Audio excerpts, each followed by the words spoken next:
Hello दोस्तों, welcome to my YouTube channel जिसमें आज हम आपको बताएंगे कि पंचवर्षीय योजना कौन कब हुई, कैसे हुई, क्या हुआ।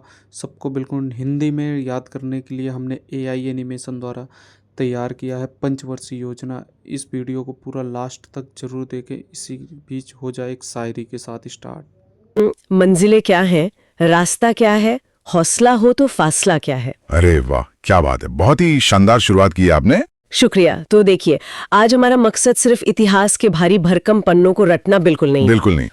हम स्टडी टेक द्वारा तैयार किए गए बेहद रोचक परीक्षा नोट्स और उनके विजुअल माइंड मैप्स का इस्तेमाल कर रहे हैं। राइट। और इन नोट्स में ना कुछ बहुत ही फनी और देसी ट्रिक्स हैं। एग्जैक्टली। और उन्हीं देसी ट्रिक्स के जरिए हम समझेंगे कि एक नवजात स्वतंत्र देश ने खुद को खड़ा करने के लिए कैसे योजनाएं बनाई।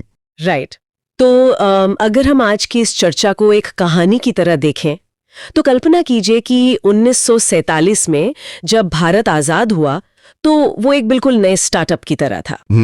एक ऐसा स्टार्टअप जिसके पास सच कहें तो कोई बहुत बड़ी पूंजी नहीं थी। हाँ, कोई पूंजी नहीं, बुनियादी ढांचा न के बराबर, लेकिन उसके जो कर्मचारी थे ना, मतलब देश के करोड़ों नागरिक, उनकी उम्मीदें आसमान पर थीं। सही बात है। तो इस नवजात स्टार्टअप को अगले कई दशकों तक चलाने के लिए एक बेहद मजबूत बिजनेस प्लान की जरूरत थी। और यही बिजनेस प्लान थी हमारी पंचवर्षीय योजनाएं। बहुत ही सटीक एनालॉजी है ये। लेकिन किसी भी इतने बड़े प्लान को लागू करने से पहले ना, ये जानना बहुत जरूरी होता है कि आखिर उस प्लान को बनाने वाले बॉस कौन थे। हाँ, मतलब इस देश रूपी स्टार्टअप का बोर्ड ऑफ डायरेक्टर्स कौन था। बिल्कुल। तो नोट्स के मुताबिक 15 मार्च 1950 को योजना आयोग यानी प्लानिंग कमीशन की स्थापना की गई।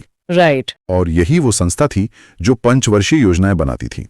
और इसमें सबसे अहम बात यह है कि इसके अध्यक्ष हमेशा प्रधानमंत्री होते थे। मैं यहाँ थोड़ा पूछना चाहूंगी, प्रधानमंत्री ही क्यों? देखिए, इतने विशाल देश में संसाधनों का बंटवारा करना कोई छोटा काम तो था नहीं।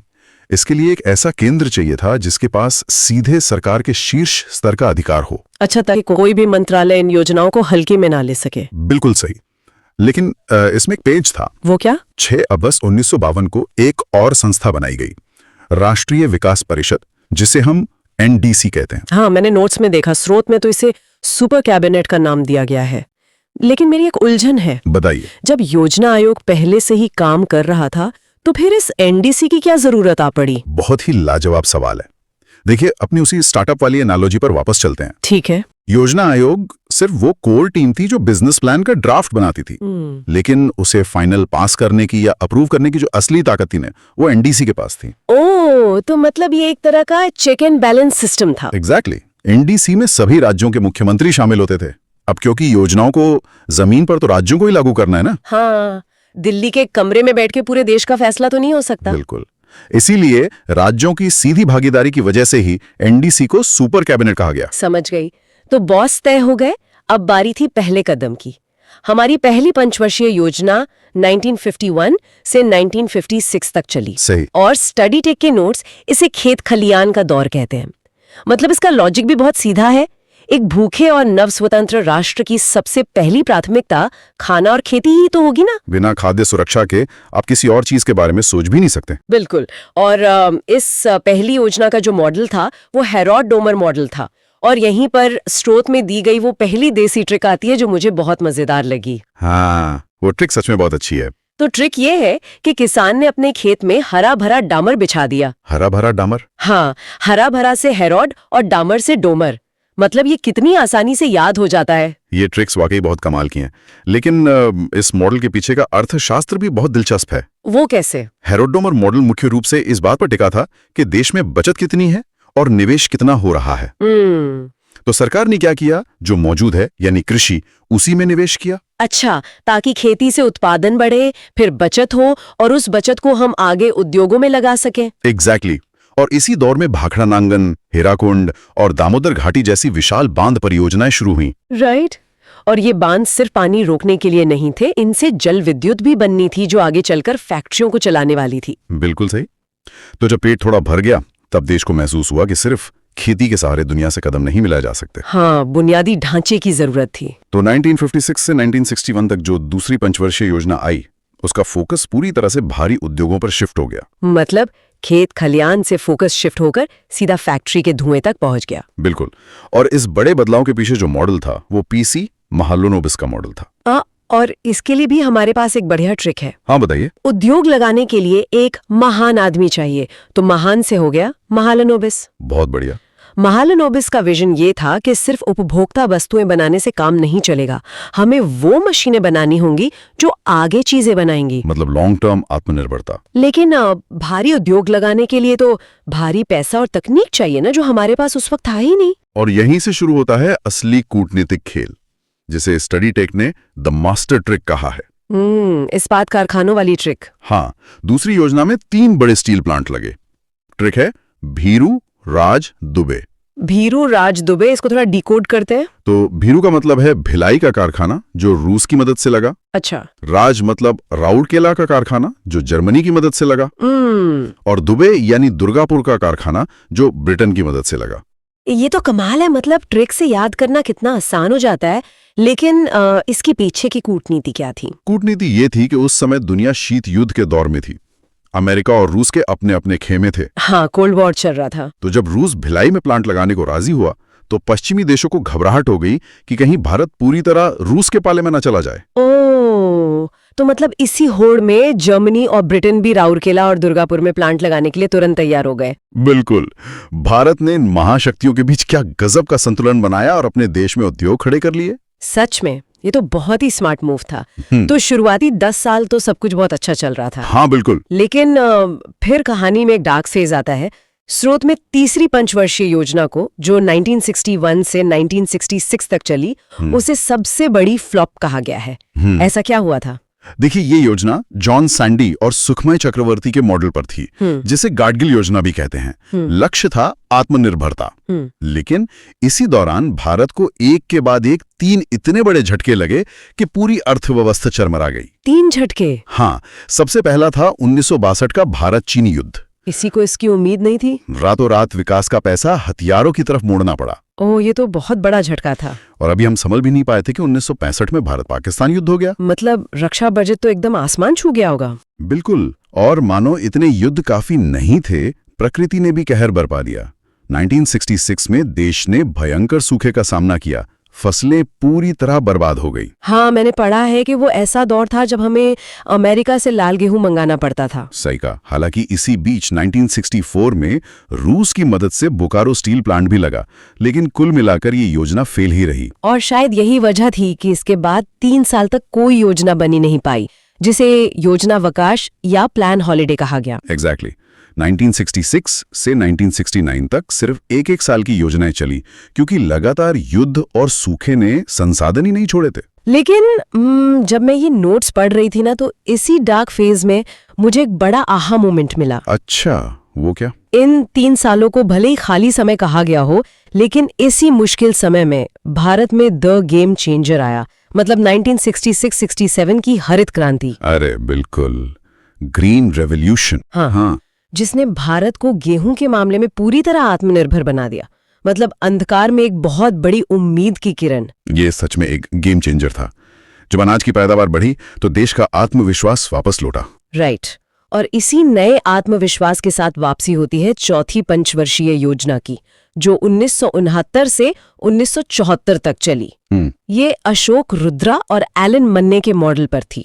अब क्योंकि पेट की चिंता तो दूर हो गई की, तो सरकार का फोकस आर्थिक ताकत और राजनीतिक स्थिरता पर शिफ्ट हो गया। और इसी चौथी योजना में जो काम हुए ना, स्टडी टेक के नोट्स में उन्हें सुपर इंपॉर्टेंट मार्क किया गया है। बिल्कुल। सबसे पहला बड़ा कदम 1969 में 14 बड़े बैंकों का राष्ट्रीयकरण। मैं यहाँ थोड़ा समझना चाहूंगी। अचानक से प्राइवेट बैंकों को सरकारी कंट्रोल में लेने का क्या लॉजिक था? देखिए, हरित क्रांति आ तो गई थी, लेकिन उसका फायदा सिर्फ बड़े और अमीर किसानों को मिल रहा था। अच्छा। क्योंकि उस समय के प्राइवेट बैंक सिर्फ रसूखदार लोगों को ही लोन देते थे।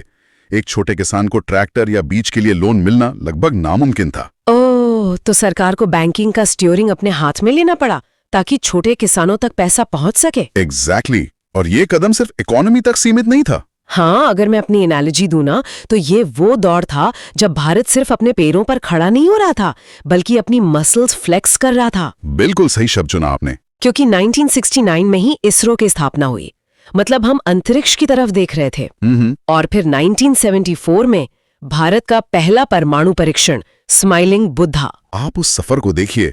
जो देश कुछ साल पहले तक अनाज आयात कर रहा था, वो अब अंतरिक्ष और परमाणु ऊर्जा में अपनी धाक जमा रहा था। सच में रोंगटे खड़े कर देने वाला सफर है ये। खैर, अब आते हैं 5वीं पंचवर्षीय योजना पर, जो 1974 से 1978 तक चली। और इस योजना का नारा बहुत मशहूर था, गरीबी हटाओ। फोकस सीधे गरीबी पर आ गया। और इसे याद रखने की ट्रिक भी बहुत मजेदार है। क्या है ट्रिक? 5 रोटी खाकर गरीबी हटाओ और धर दबोचो। मतलब 5 रोटी से 5वीं योजना, गरीबी हटाओ इसका नारा, और धर दबोचो से डीपी धर मॉडल। ये ट्रिक्स वाकई कभी नहीं भूलेंगी। लेकिन 5वीं योजना के बारे में एक बहुत ही दिलचस्प ट्रिविया भी है। वही ना कि ये योजना पूरे 5 साल नहीं चल पाई थी। एग्जैक्टली। ये एकमात्र ऐसी योजना थी जो सिर्फ 4 साल में ही बंद कर दी गई। ऐसा क्यों? क्योंकि 1978 में जब मोरारजी देसाई की जनता पार्टी सरकार सत्ता में आई, तो उन्होंने इसे बीच में ही बंद कर दिया। अच्छा, तो यहाँ पर राजनीति की सीधी एंट्री हो जाती है प्लान्स के अंदर। बिल्कुल। नई सरकार की विचारधारा अलग थी, तो उन्होंने अपना एक नया रोलिंग प्लान शुरू कर दिया। तो श्रोताओं, ये था 1951 से लेके 1978 तक का जीपीएस वाले तरीके को अपनाने की एक भारी कोशिश की थी। हाँ, और इन दस्तावेजों को देखकर वाकई हैरान करने वाला लगता है। मतलब दशकों से चले आ रहे एक सिस्टम को अचानक बीच में ही रोक दिया गया। देखिए, अगर हम इसे बड़े परिदृश्य से जोड़कर देखें तो 1947 के बाद से भारत पंचवर्षीय योजनाओं के उसी छपे हुए नक्शे पर चल रहा था। हाँ, एक फिक्स टर्म डिग्री कोर्स की तरह। बिल्कुल। मतलब 5 साल का टारगेट फिक्स और बजट भी फिक्स। लेकिन 1978 में मोरारजी देसाई की सरकार ने इस स्थापित सिस्टम पर अचानक ब्रेक लगा दिया। यह सिर्फ एक विराम नहीं था। अच्छा, तो फिर क्या था? ये पूरी तरह से एक नए प्लान को लागू करने का रास्ता बनाने की तैयारी थी। पुरानी व्यवस्था में समस्या ये थी कि अगर बीच में कोई युद्ध हो जाए या सूखा पड़ जाए या कोई वैश्विक तेल संकट आ जाए, जो उस दौर में हो भी रहा था, एकदम, तो ऐसे में वो 5 साल की योजना धरी की धरी रह जाती थी। सरकार इस कठोरता से बाहर निकलना चाहती थी। तो यहीं से रोलिंग प्लान या कहें अनवरत योजना की शुरुआत हुई। सही। अब यहाँ ये जो रोलिंग प्लान है, इसके काम करने का तरीका समझना बहुत दिलचस्प है। ये सिर्फ इतना नहीं था कि सरकार ने अचानक कह दिया कि हम योजना बदल रहे हैं। नहीं, इसके पीछे एक बहुत ही ठोस वैचारिक आधार था। हाँ, दस्तावेजों के मुताबिक इसके जनक स्वीडिश अर्थशास्त्री गुन्नार मिडल थे। मतलब उनके इस मॉडल को देखकर आज की टेक कंपनियों की एजाइल मेथोडोलॉजी की याद आती है। अरे वाह, ये तुलना काफी सटीक है, जहां लंबी प्लानिंग के बजाय तुरंत बदलाव पर जोर होता है। मिडल का नजरिया विकसित देशों के लिए बहुत व्यावहारिक माना गया था। तो क्या ये फिक्स टर्म वाली पंचवर्षीय योजना से बहुत अलग था? बहुत अलग, क्योंकि इसका मैकेनिज्म एक उल्टी गिनती की तरह काम नहीं करता। फिक्स्ड योजना में समय कम होता जाता है, जैसे 5, फिर 4, फिर 3 साल बचे हैं। अच्छा, और इस रोलिंग प्लान में? इसमें विजन हमेशा अगले निश्चित समय का रहता है। जैसे ही 1 साल खत्म हुआ, उस साल के प्रदर्शन का मूल्यांकन होता है। मतलब 1 साल का काम चेक किया। हाँ, और फिर आगे एक नया साल जोड़ दिया जाता है, यानी क्षितिज हमेशा आगे ही रोल होता रहता है। ओहो, तो ये सच में एक जीपीएस की तरह है, जो हर किलोमीटर के बाद नया रूट और समय रिकैलकुलेट करता है। बिल्कुल। लेकिन जमीन पर इसे लागू करना इतना आसान तो नहीं रहा होगा।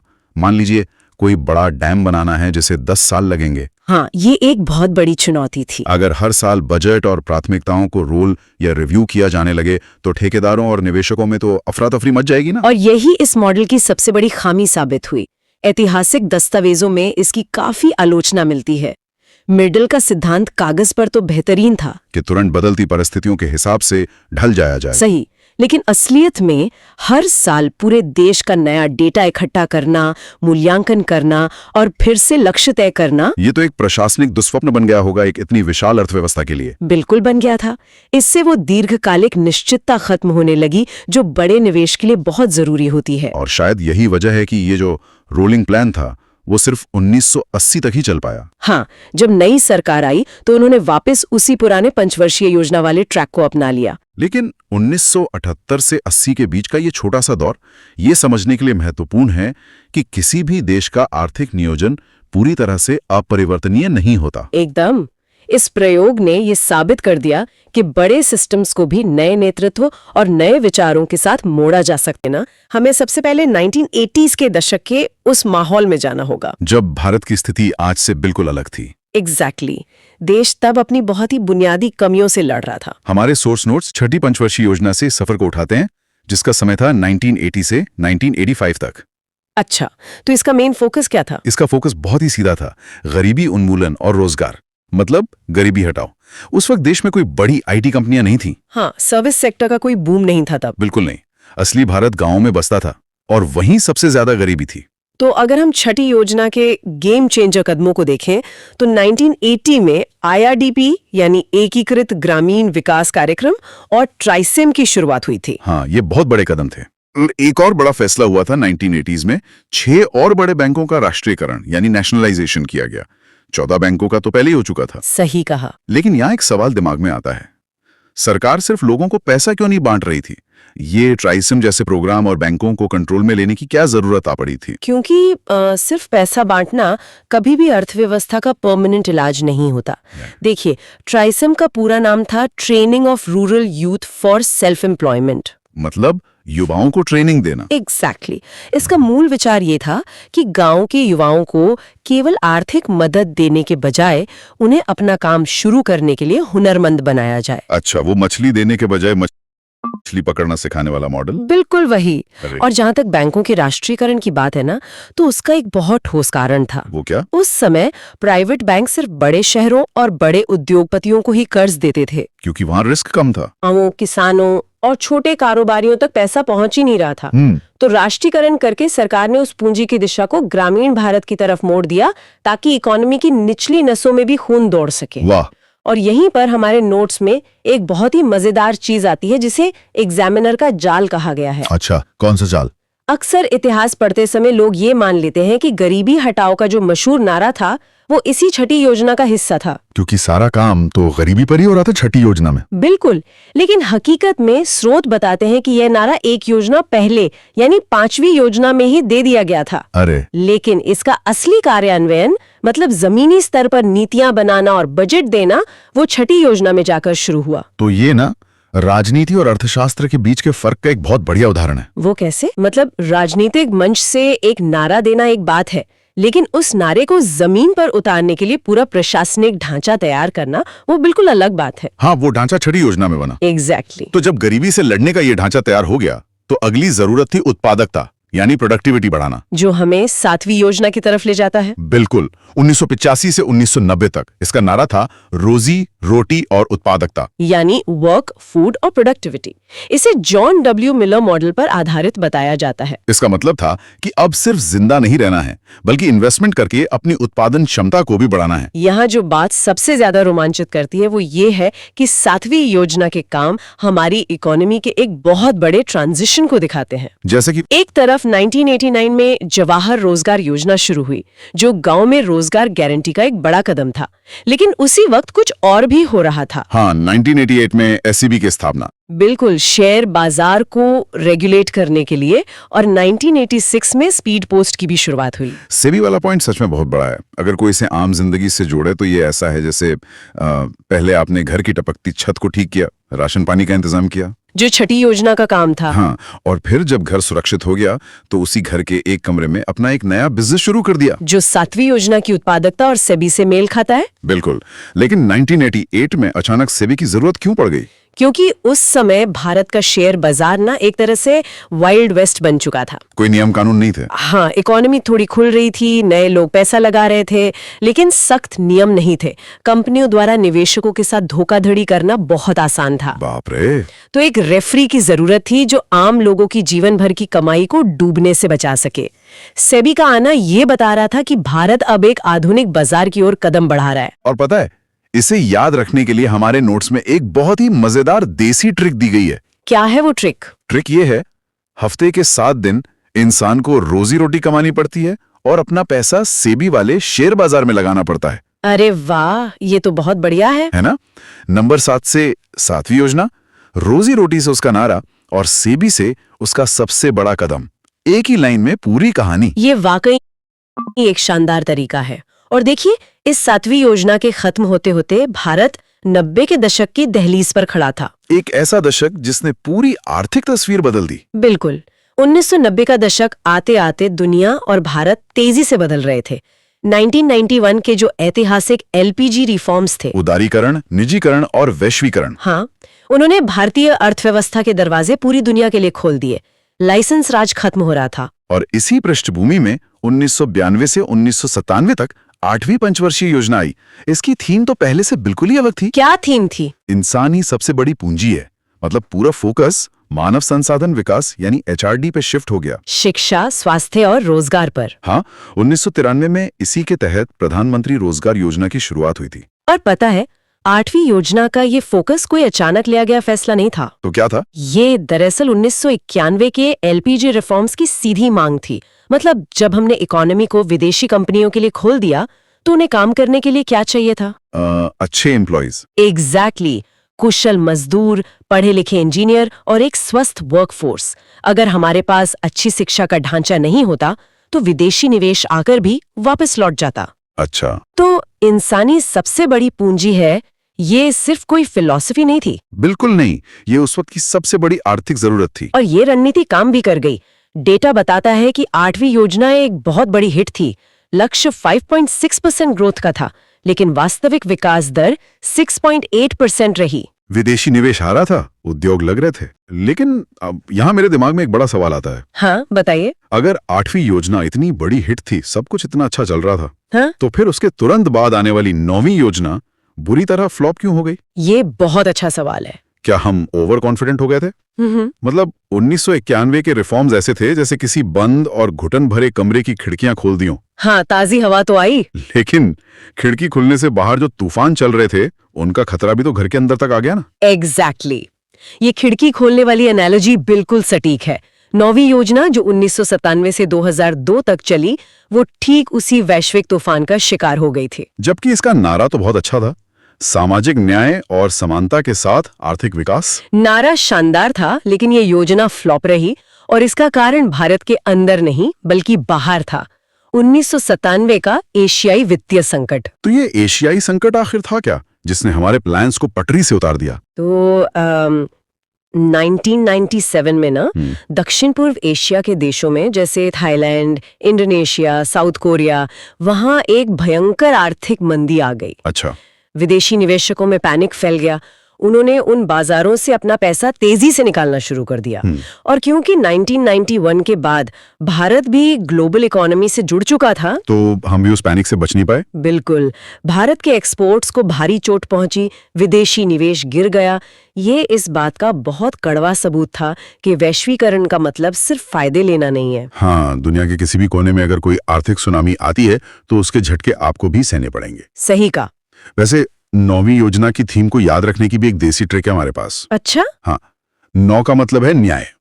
सबको बराबर न्याय और समानता मिलनी चाहिए। बहुत आसान है याद रखना, 9 और न्याय। हाँ, लेकिन जैसा हमने अभी देखा, अंतर्राष्ट्रीय मंदी के आगे सिर्फ न्याय की बातों से काम नहीं चलता। बिल्कुल नहीं, बाजार की ताकतों से लड़ना पड़ता है। और इसी झटके ने हमारे नीति निर्माताओं को एक बहुत बड़ी सीख दी। क्या सीख? कि भविष्य की कोई भी योजना बनाते समय सिर्फ घरेलू हालात देखना काफी नहीं होगा, ग्लोबल मार्केट के उतार चढ़ाव को भी कैलकुलेशन में रखना ही पड़ेगा। और शायद इसी सीख के बाद नई सदी की शुरुआत में भारत ने बहुत ही आक्रामक लक्ष्य तय किए। हाँ, 10वीं योजना की बात कर रहे हैं आप। बिल्कुल। 2002 से 2007 तक इसके लक्ष्य इतने बड़े थे कि आज भी सुनकर हैरानी होती है। क्या लक्ष्य थे? अगले 10 सालों में प्रति व्यक्ति आय यानी पर कैपिटा इनकम को सीधा दुगना करना। वाओ। और 2007 तक गरीबी के अनुपात को घटाकर 15% तक लाना। इसकी देसी ट्रिक भी बहुत स्पष्ट है। 10वीं योजना में कसम खाई कि अगले 10 साल में सबकी इनकम को डबल कर देंगे। देखिए, इनकम डबल करने का लक्ष्य ना कोई हवाई बात नहीं थी। अच्छा? हाँ, क्योंकि 2000 के दशक की शुरुआत में भारत का कॉन्फिडेंस वापस आ रहा था।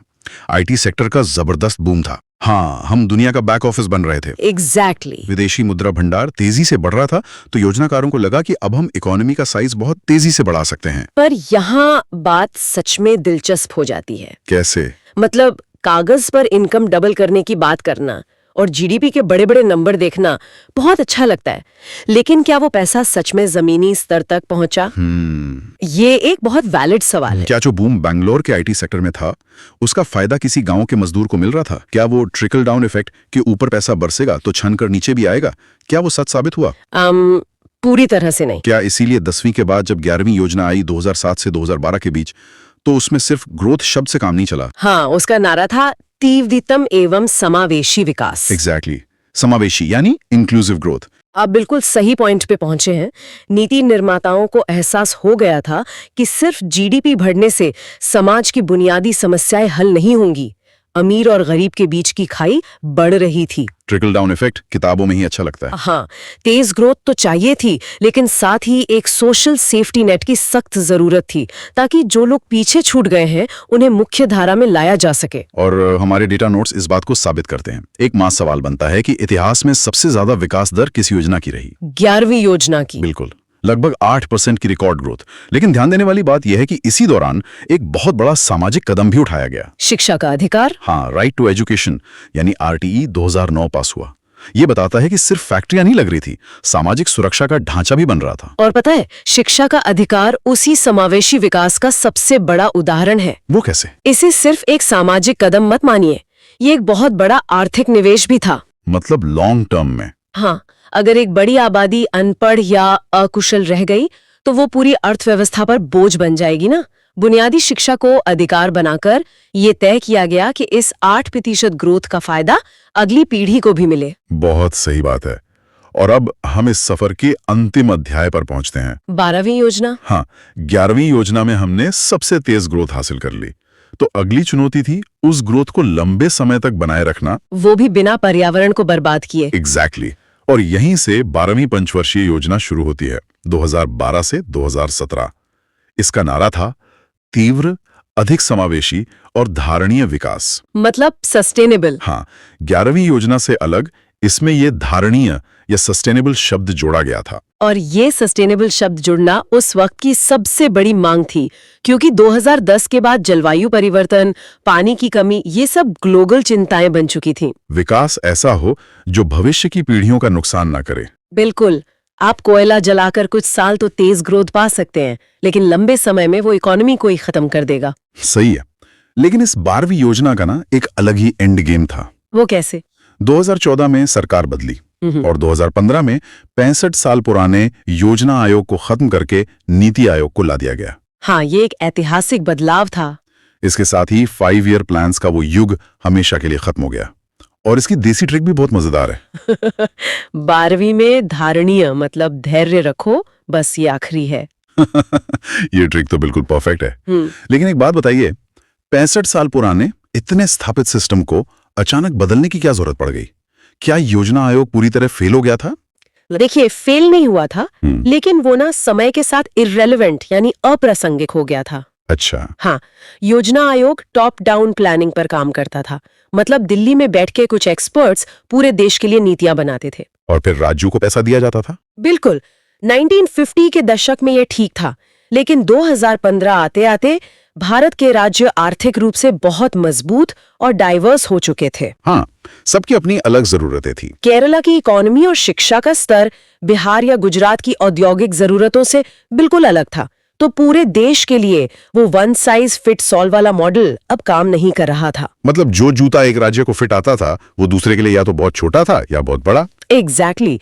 इसीलिए नीति आयोग को एक थिंक टैंक के रूप में डिजाइन किया गया। इसका काम राज्यों को ऑर्डर देना नहीं, बल्कि सहकारी संघवाद यानी कोऑपरेटिव फेडरलिज्म को बढ़ावा देना था। राज्यों के साथ मिलकर काम करना। हाँ, और आज की दुनिया इतनी तेजी से बदल रही है कि 5 साल का सख्त प्लान बनाकर उस पर अड़े रहना बेवकूफी है। आज हमें डायनामिक और लचीले विजन डॉक्यूमेंट्स चाहिए। ये बहुत ही लॉजिकल पॉइंट है। अब इस चर्चा को समेटने से पहले हमारे पास कुछ एक्स्ट्रा ब्रह्मास्त्र वन लाइनर्स भी हैं नोट्स में। वो ऐतिहासिक तथ्य जो बिल्कुल अलग नजर आते हैं। हाँ, जैसे एक बहुत ही न्यूट्रल और ऐतिहासिक तथ्य है कि 20 सूत्री कार्यक्रम यानी 20 पॉइंट प्रोग्राम 1975 में 5वीं योजना के दौरान इंदिरा गांधी द्वारा शुरू किया गया था। हाँ, ये अक्सर परीक्षाओं में पूछा जाता है। और दूसरा तथ्य जो सच में चौंकाता है, भारतीय इतिहास में तीसरी पंचवर्षीय योजना इकलौती ऐसी योजना थी जिसमें कृषि वृद्धि दर यानी एग्रीकल्चर ग्रोथ माइनस में चली गई थी। नकारात्मक। हाँ, नेगेटिव। देखिए, तीसरी योजना का वो दौर भारत के लिए सच में किसी बुरे सपने जैसा था। 1960 के दशक की शुरुआत में देश में भयंकर सूखा पड़ा, फसलें तबाह हो गईं। और ऊपर से युद्ध भी तो हुए थे। बिल्कुल। 1962 में चीन के साथ और फिर 1965 में पाकिस्तान के साथ। एक विकासशील देश के लिए सूखा और 2 युद्ध, ये इतना भयानक झटका था कि कृषि बुरी तरह टूट गई। इसीलिए वो ग्रोथ रेट नेगेटिव हो गई थी। हाँ, पहली और आखिरी बार। ये दिखाता है कि किसी भी देश के विकास का रास्ता कभी एकदम सीधी लकीर नहीं होता, उसमें भयंकर खाइयां और तूफान आते ही हैं।